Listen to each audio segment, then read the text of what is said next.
I do an intro for Frostside chat, right? I just do my spiel. It's been a while. Hello, everyone. Welcome to Frostside chat, our weekly live streamed post-session discussion where we talk about what just happened during D&D. This is the chat for session 31. If you haven't watched that session yet, please go do that now because there will be spoilers. I am your DM, Eric, and joining me, we have a Robin's player, Chris. Hello. And Edmund/Prince Dearth's player, Raymond. Hello. This was both an easy session and a hard session to plan because, you know, you're in the middle of a dungeon. I generally know what's going to happen around you, and yet I also have no fucking idea how you guys are going to handle... Yeah, what we're going to do here. Yeah, this particular situation. I love the way it ended and the way it unfolded, and the fact that I actually convinced you idiots to split the party. I think that's... that is delightful. Always your goal. You know, it's funny because everybody says don't split the party, but honestly, I keep thinking that some of our most memorable fucking moments are when we split the party because the tension level goes up. You can highlight player characters better because people won't normally fade into the background when you've got a group of 4 or 5 people in an event and then a couple of people, you know, interact and take control. Whereas if you only have like 2 people in a scene, suddenly it's like, oh, okay, I can kind of do stuff here. I mean, if you think about it, any situation, usually 1 or 2 people are the star of that situation. So by breaking the party into small groups, like, well, you got no choice now. You got to be the star of the situation. I mean, I think it's cool for the players and obviously very challenging for the DM. And, you know, it'd be good for the DM too, but very challenging for the DM because the DM suddenly has to make all these. Not only do you have to balance all these spinning plates, but you have to possibly readjust certain combat encounters to be like, oh, well, now we're not going to have a full party entering into this, you know, area. Now we're just gonna have this group. Mm-hmm. I don't know if I've ever done one where we have a 3-way split before. And all of you, I don't want to say too much. You all have very different things you're gonna be encountering.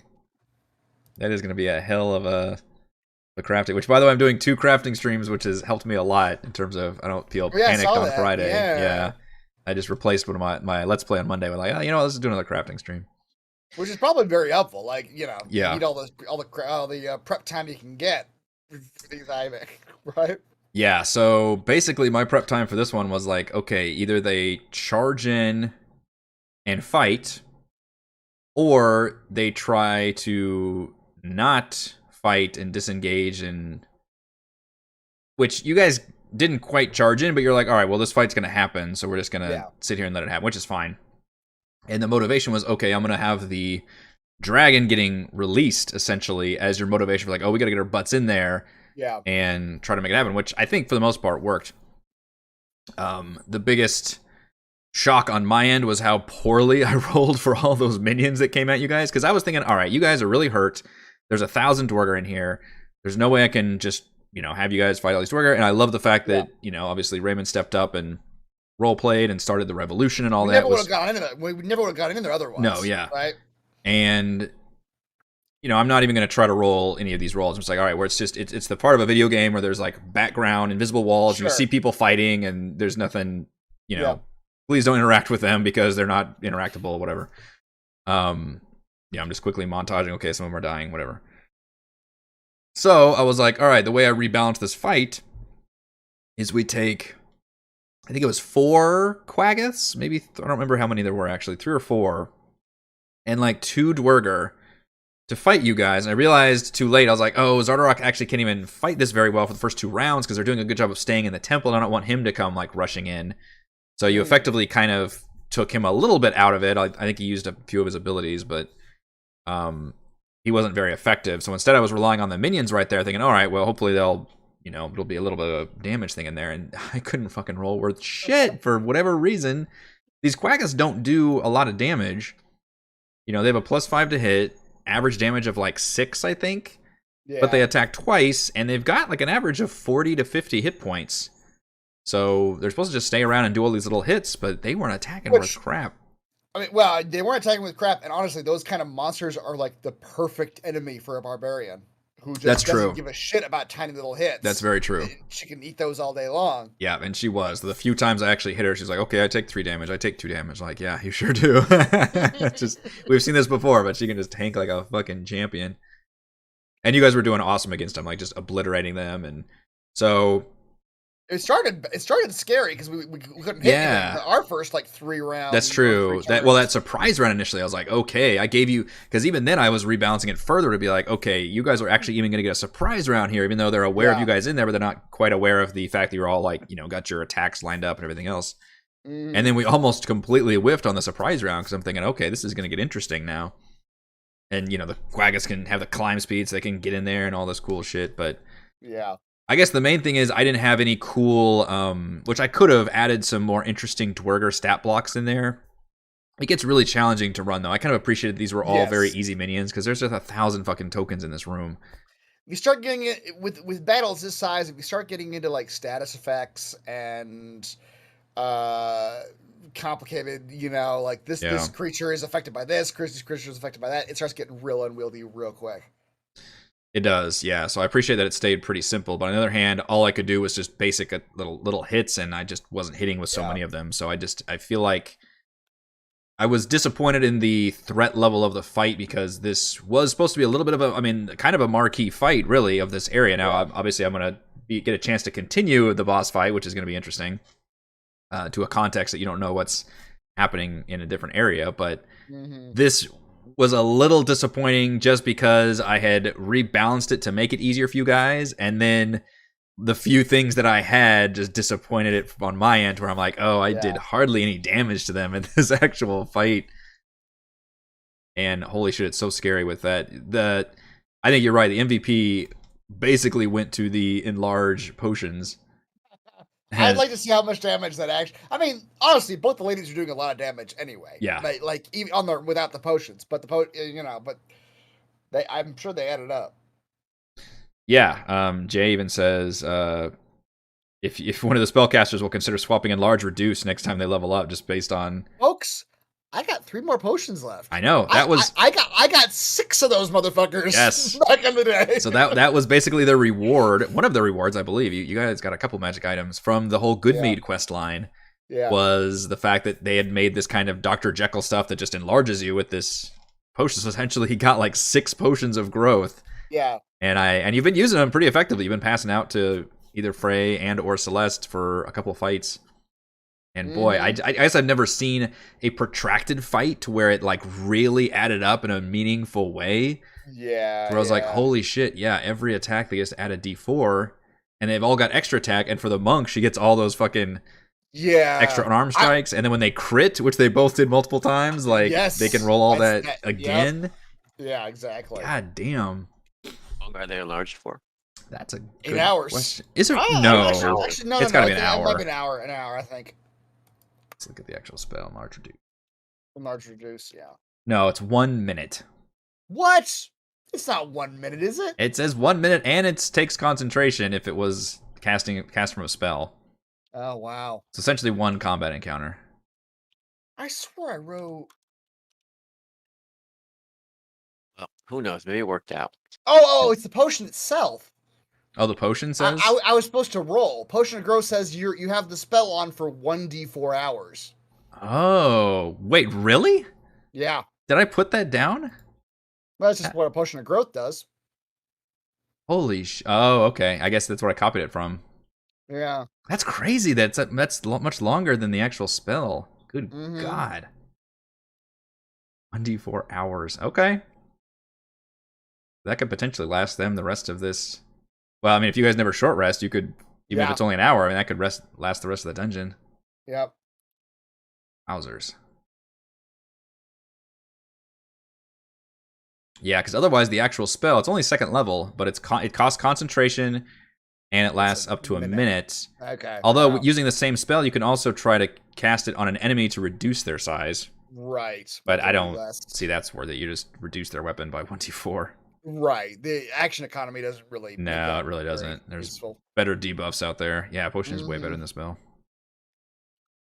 Yeah, Nick, I'm not sure I would have actually even remembered to use that. So the Quaggas have a thing where if they have a certain amount of... If they're really low on hit points, I forget the number, they do more damage on their attacks. I may have missed that at some point. I don't remember if any of them were even alive for that low of hit points. Yeah. So I feel like once you guys were doing just so much damage in a round. So that might come up probably more often against lower level players when it's like you're facing like 1 or 2 Quaggas and all of a sudden they're doing more damage. But with these, they're literally have minions for you guys. Mm-hmm. They were dropping like minions. Yeah. Yeah, so the between between all of us, I guess the Quaggas were just sort of like just going down like pawns. Yeah, which I didn't expect this. I just expected it to be a little more tense. I think cinematically and narratively it was still really fun, but just mechanically with the hit points, I feel like I don't know how you guys felt, but on my end, I was like, boy, they're just breezing through this. Maybe you guys weren't sure about how much. It felt to me more like these creatures were pawns towards our goal, so they didn't really matter. It was more like there's a time-sensitive thing on the other side of these enemies that we need to get to. That was more like the focus. Was like, hey, there's a dragon on the other side of this army of Quaggas. There's a king on the other side of this army of Quaggas. I will say they were a good time waste, though. Right, yeah. Because I don't know if you remember, but the Charlatan Bands of Binding can bind a huge creature. I was going to run in there and bind the dragon. I knew you were. Oh! Now, what do you think would happen if you threw a Charlatan Band of Binding at a creature made of Charlatan? That's true. I mean, I was going to let you do it, but you probably wouldn't have liked the results. And notice how I anticipated you throwing it at Zardarok as well. And I was like, well, he's just going to fucking do his cool boss thing and just rip that shit right off. Well, I mean, in some ways. I guess you could say that the minions allowed him to have time to, engage his dragon. Yeah. To me, this is how that whole there's a couple. I don't know what movies I'm thinking. But that's what I mean. It was supposed to evoke that more the narrative sense of it. It wasn't about like the battle. It was about the like, oh, they're in the road and there's a villain doing a thing we have to stop. Yeah. Yeah. I think the end of Equilibrium, where he's like just mowing through guards, but he's just going towards that office at the end of the hallway. Yeah. Like that's yeah. I think we have just enough HP to feel comfortable splitting the party like this. Just enough HP. You guys are hurting. Holy crap. Oh, man. You're all at like 50%, right? I think Valravn actually ironically has the most hit points. Yeah, because I just haven't been hit. The scariest thing I did was that psychic rebuke from Zardarok, I think, was people were shocked about that, which that's a fun way to make your dude stronger, is add a little reaction damage on him. Exactly, yeah. That was scary.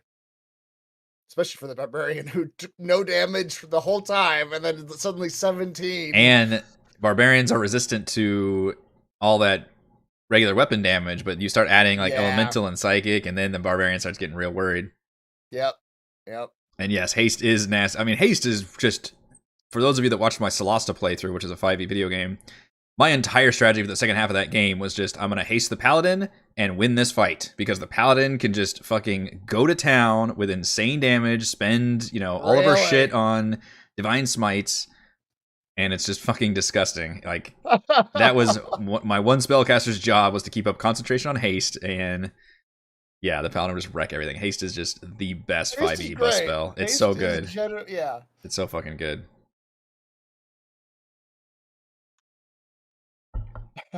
the cocaine powder is. I know, we haven't seen that, but that's the combo we used back in Princes. Is it hasted you as the paladin? Yep.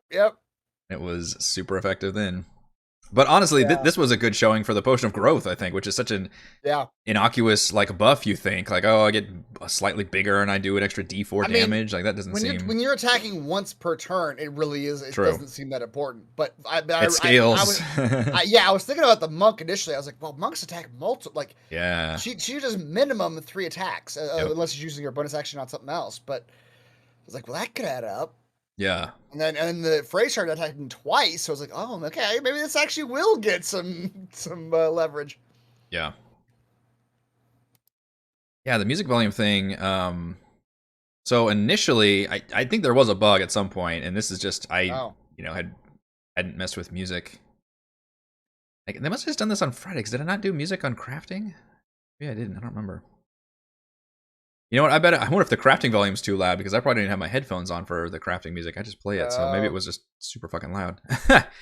But I noticed it. Yeah, they had changed the screen around, and the master music volume level was maxed on my end.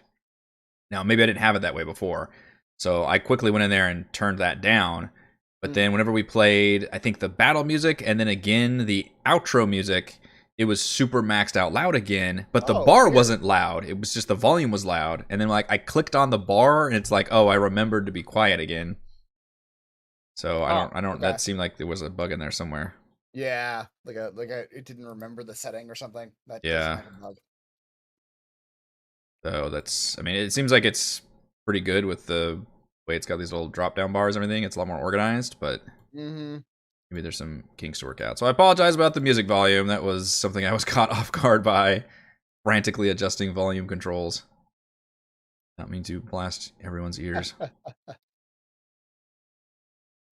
We made it about as far as I thought. I assumed this was going to be a session-long fight. Yeah. I didn't know how it was going to end or where we were going to go from there. And the fact that I've got all these different things to prep is exciting and terrifying. Was there anything in the fight that you either had to throw in or didn't throw in, like changes you had to make in this particular fight, like mid-fight, adjusting to us? No, I really didn't. There's Dorman. Yeah. Oh, how much did that fuck you up? Or did it? Or how did you decide to react? How to react to that? That's a good point. There's Dorman. So that was a complication I had prepared for Raymond to deal with. Was okay. You started the Civil War and you don't know the layout, but the other watchtower also is a hallway that leads to the hallway you retreated in. So pretty quickly, a pair of Dwergar could just break off. Say the other two are fighting each other, but those two were Zardark loyalists. They could fight off and immediately try to go after you, and then you've got that other guy with you. And I had assumed it's like, all right, there's a 90% chance he's not going to just stay and fucking fight these guys. So he's going to probably, tell his minion to kind of try to go fight him. And then worked out a persuasion check for that to make sure I believe you could do that. I was unprepared for the Chardalin thing, which is why I was like, oh, okay, do this, this, and this. But I thought that was a really fucking cool idea. And I was just coming up with that shit on the fly. And then the fact that it worked, and then I knew immediately in my head, I was like, whatever happens, the fact that you role-played it so well with this random-ass dwarf and empowered him, he is gonna survive this fight like against all odds, and maybe he'll be like the linchpin if things were going badly for you guys. He'll come in and like tear up a bunch of Dwergar, or he was kind of in my back pocket. And the fact that you were ending that fight essentially, and I realized like, oh shit, I gotta have a follow up because that's gonna be fun. And that's when I had that funny moment of him coming in just on a murder rampage, like you had empowered this random NPC. But thank you for that. That was very fun for me to. Be given a chance to deal with that. I definitely did not expect you to stand and fight those Dwergar. That was just some complication I had. I don't know if you were going to try to like use a social check on them or use a spell or something, but I just wanted to throw something at you. Yeah, I looked through real quick to see if I had anything to like stall them, but I don't. So yeah, that was Dorman was thus born. Dorman was born. That was funny. I'm curious though, like we've seen it before in the campaign, imbuing people with Chardalin. I'm just so tempted to like just jab it into somebody and see what happens. See what happens. Yeah, I can honestly tell you I'm not sure how I would have ruled that. I just finished watching Arcane, and they have a kind of a similar system there where they I think they inject people with a formula. Oh yeah, the drug. And, and they kind of hulk out into this kind of like monster version of them, very very Dr. Jekyll-ish, and that maybe how I would have ruled that. Maybe it does something like some kind of mutated version or something, but somehow make you do the check to where either it's gonna enhance them or make them go insane and attack you, or I like the fact that Chardalin always has a little bit of a risk reward involved because this is supposed to be this dangerous substance that even though you're trained to use it, it's still can backfire, and that's reflected in all those magic weapons as well as doing all these on the fly stuff. Yeah, that was the result of one of them that you saw was exploded into a gibbering mouther. That would be after if you strap somebody to a table and did it over the course of probably days. That would be a possible result there. Anything else about session 31? There's still the stuff I can't talk about. How did you decide how you were going to handle the suggestion? Because I didn't expect you to just go up and wrestle the dragon, but I mean, that works. That was another interesting complication. I liked that you did it, which is why I offered some more information. Yeah. Because I didn't want you to feel like I screwed you over because she didn't, do something to Zardarok or something. And B, I just thought it would make things more interesting if I gave you another avenue of something you can still do. Yeah. Because this dragon was going to escape in this area. Yeah. That kind of became clear at some point. It's like, oh no, the dragon was never gonna stay here. Right, which is a tricky thing, because I'll go ahead and I don't know if I should reveal this now. I'll just say that as written in the book, the dragon is not here. Oh. Yeah. So I don't know if I should talk about that or not. I feel like I should wait till after this dungeon because we usually do make a mental note to talk about it. Yeah. But I'll just say, I had to make a lot of the adjustments around the dragon myself because, as written in the book, it is not there. Okay. So I had to do the whole where the ceremony, the speech, and the releasing of it and all that, and I didn't have any hard and fast mechanics about it, in terms of there's a lever somewhere or anything like that. It was more just.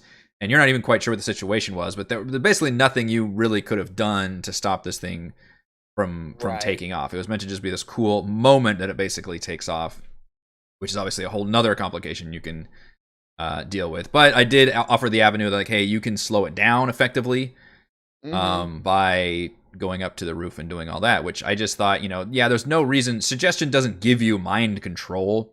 No. So I know that a lot of folks might be like, man, he's really given a lot with suggestion, but it's Inception, right? It's the same concept. You go in their mind and you put a thought, okay, I have to do this thing, and that's all it is. I know some folks in the chat, because I do try to see it once in a while, we're saying oh well, now that the dragon's gone, the suggestion's over or something. I could have ruled that, but honestly, this is just more fun.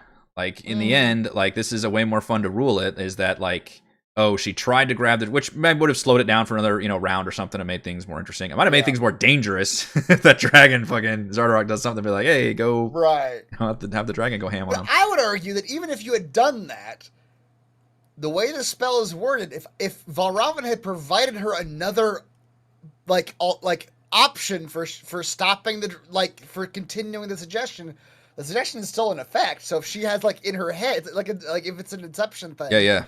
If she it occurs to her there's another way to stop the dragon, which is exactly what happened basically. Yeah. She initially was like, oh, I guess I need to kind of run up there and just grab it to physically stop it from leaving, which I would have had it remain for a while, and it would have created some other complications. But because it escaped, then she offered, okay, well, there is one other thing we might be able to do, which is, and then tell it all that information. I just thought that was an interesting thing, because now you've got another complication about, okay, can we race up there and try to stop it? And you don't know, and unfortunately Edmund's not coming with you, what the situation is up there, because only he was actually up there. Right. So you're not sure about enemies or loyalties or any of that kind of thing. That's Raymond, if you recall, that's actually where you got the fist, the prototype arm. Thank you. Yeah, you got all the way up there and walked around for a bit and got that prototype arm. Yep. Mm-hmm. That's your complication you get to deal with. Yep. But I'm excited. We suddenly have to turn some of these, mostly faceless NPCs into named NPCs. That one is one of the few named ones. She is the forewoman of the forge, I guess. She's got keys and stuff, so that'll be fun. Yeah. And the other thing is, if you noticed, I actually rolled for those hammers in the initiative order, and then we're starting to and this was a tricky situation because I was like, all right, I need to add some more enemies to this fight to kind of rebalance it. I added a few more Dwerger on the watchtowers, but I looked at the time and I'm like, all right, the Dwerger are, starting to fight each other, and they're looking at, Prince Derd, looking at everybody else, and they went on like a reassessment of the situation. And thankfully, Raymond, you picked up immediately and was like, okay, now's the time for my fucking speech. speech. Yeah. And thankfully you nailed it, and basically forced a stop to that fight, which I was 100% ready for. The one change I made is like, I shouldn't have even rolled for those hammers yet. I should have waited until the speech happened, but I was like, you know what, I'm just going to shut it off. They're just going to stay back anyway, because I don't want to slog it out with these. They're, whatever, like 60 feet away or something anyway. 80 feet away. So, like, they can just stay back there in that corner, and you guys can deal, which thankfully you guys picked up, like, okay, we can go activate that room when we're ready, essentially. Right. Which will bring our enlarged women in there, and I'm sure they'll have a field day with the hammers. But that's another complication because you don't know what's in the prison situation. There's prisoners there. I'm very excited. Yeah. This is going to be very challenging for me to figure all this out. And you're gonna need all of both of your sessions to figure this out. Yes, I will. And I haven't even talked a second about what Edmund's going to face, because that is completely unknown to all of you. And I'm going to have to make some incredible adjustments to that. And it's going to be the social event of his life to even survive. And I'm very much looking forward to it. So if you play your cards right, maybe we'll end this dungeon next session. We'll see. It would be pretty crazy. Yeah. I don't know how long it will take to do 3 different storylines. Right. It'd be pretty aggressive. All right. Anything else about session 31? That was a big one. Looking forward to the 3-way split. It's going to be fun. Get the D4 roll, see how long this growth lasts. I guess we should have rolled that to begin with. We'll remember next. Should have. Yeah. I'll let I guess technically it should be 1 for each potion. Yeah, but I want them to be able to roll it. So just type out a note, Valravn, and maybe we'll remember. Okay. That Frey and Celeste need to roll 1d4s for the length of the potion of growth. I don't think it's gonna matter that much unless one of them rolls a 1 and somebody wants to short rest between a fight or something. The only time it might matter. Yeah. And I was gonna say, just for this time, just make it an hour, since we didn't know. Because I could, yeah. I don't think, or 2 hours. Split the difference, because the 1d4 I could just say 2 hours. Right, because unless we short rest, it's gonna be just as long as we're here. Correct. Right? Yeah. And I think most of you are out of. Can't short rest though. Yeah. Oh, he's got his disguise. I mean, I still have a spell slot. Oh, you do? Okay. Yeah, I was gonna say, you gotta be careful those spell slots. How many times have you cast that disguise? I think twice. Twice, yeah. I know. I saved 1 more spell slot. That's good. So, he's watching that buff timer tick down through all of these sessions. I cannot tell you how bad that would be for us as a group if that one spell ever ended. That our whole find ourselves just for fun as the king. Shoot, what's his name? Zar. As the king was turning invisible. I was thinking all right, this is all over. Time to end my disguise. Oh. Well, surprise! I'm not really the Prince Derd. That could get you in some trouble. I would fight every dwarf in this goddamn place. Yeah, they all just explode on you. I was thinking okay, maybe this will have some sort of devastating, trigger to him. Emotional effect. Exactly. Like thinking he's talking to his son, and I'm like, I don't know where your son is. He's like, I killed your son. Sure.